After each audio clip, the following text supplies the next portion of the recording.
Bonjour à toutes, bonjour à tous. Ce dimanche 26 mai, on vote. Ce sera la première fois que l'on vote depuis qu'Emmanuel Macron et sa majorité sont arrivés au pouvoir. Le sentiment qui domine dans le pays, avec le mouvement de contestation populaire que l'on connaît depuis plus de 6 mois, c'est la colère. Et celle-ci va s'exprimer lors du vote du 26 mai. On ne voit pas pourquoi elle ne se traduirait pas politiquement. Le problème, c'est que pour le moment, le principal chemin que prend cette colère est celui de l'abstention. Beaucoup d'entre vous considèrent que la meilleure manière de signifier cette colère est de ne pas participer au vote.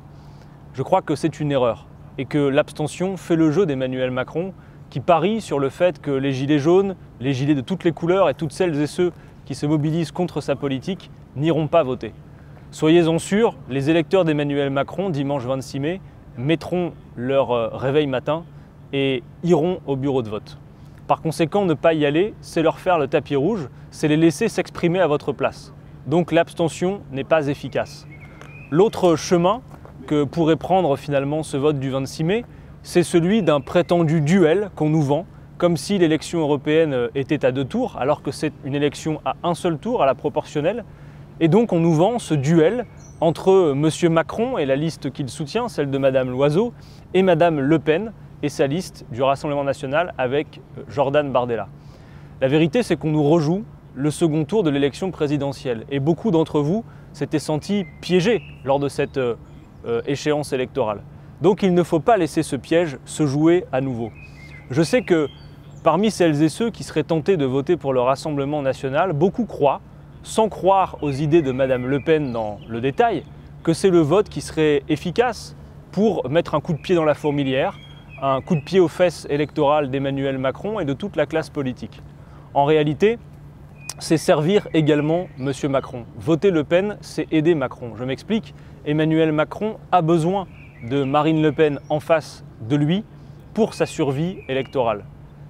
Il en a besoin parce que c'est le duo de confort, c'est un tandem et ça se vérifie à l'échelle de toute l'Union européenne. Veuillez noter qu'à l'échelle de tout le continent, les Macron, Merkel et Juncker nourrissent les Salvini, Le Pen et Orban. C'est donc un piège qu'il s'agit de déjouer et il faut regarder dans le détail ce qui est proposé par les uns et les autres. Parce que véritablement, si vous considérez qu'en votant pour la liste du Rassemblement national, vous mettez un coup de pied dans la fourmilière, moi je vous demande d'y regarder de plus près. Que propose le Rassemblement national en matière économique et sociale qui soit véritablement différent de ce que veut faire M. Macron? Je vous prends quelques exemples. Emmanuel Macron comme Marine Le Pen sont opposés à la hausse du SMIC, alors que vous êtes nombreux par votre mobilisation ou le soutien à la mobilisation qui s'est exprimé à avoir signifié que vous souhaitiez, à raison, des hausses de salaire. Eh bien les deux n'en veulent pas. De la même manière, beaucoup de Français, une majorité, est pour le rétablissement de l'impôt de solidarité sur la fortune qu'Emmanuel Macron a supprimé. Eh bien Marine Le Pen a positionné en numéro 3 de la liste aux européennes qu'elle soutient Monsieur Thierry Mariani, qui vient de la droite et qui est l'un des principaux soutiens de cette suppression de l'ISF. De la même manière, lors des mobilisations, beaucoup de Français ont vu juste sur le fait que la solution en matière de création d'activités et d'emplois, c'était la baisse du temps de travail. Oui, il faut diminuer le temps de travail. Travailler moins pour travailler mieux et travailler tous.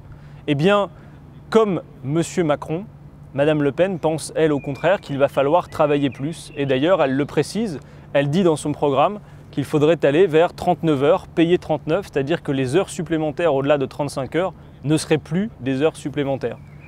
Également, Mme Le Pen a pour allié en Autriche des personnes qui ont voté pour passer à la semaine de travail de 60 heures. Est-ce que c'est cela l'alternative au libéralisme d'Emmanuel Macron? Absolument non. Vous pouvez observer aussi que l'un des principaux alliés de Mme Le Pen, avec lequel elle s'affiche beaucoup, c'est M. Salvini en Italie. Eh bien, M. Salvini en Italie court après la politique fiscale de M. Macron et il voudrait faire la flat tax, le même impôt à taux fixe et non progressif qu'a fait Emmanuel Macron. C'est également M. Salvini qui, au moment de la loi Asile-Immigration, avait félicité la politique d'Emmanuel Macron.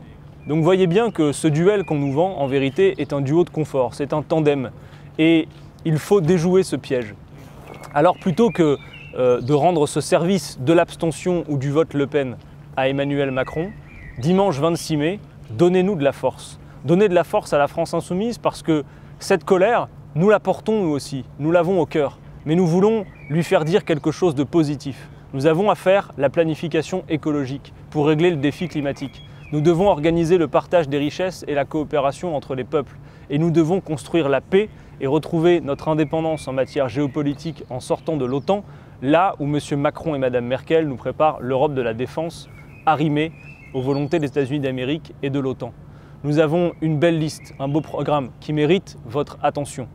Le 26 mai, faites le choix qui véritablement mettra un coup d'arrêt à la politique d'Emmanuel Macron. C'est le choix de la France insoumise. Une fois que nous aurons tourné la page de cet affreux duo entre Macron et Le Pen, que restera-t-il? Ça ne peut pas être les Républicains et la droite.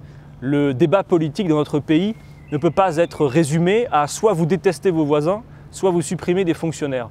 Il faut que cette colère que vous ressentez légitimement s'exprime vers un projet positif, changer le système de fond en comble.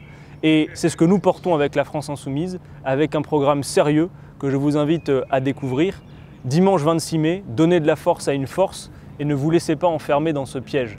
Alors réfléchissez-y, partagez cette vidéo et à dimanche dans les bureaux de vote. Allons-y comme nous allions manifester.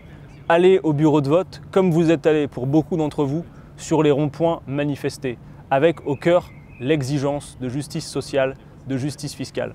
À bientôt.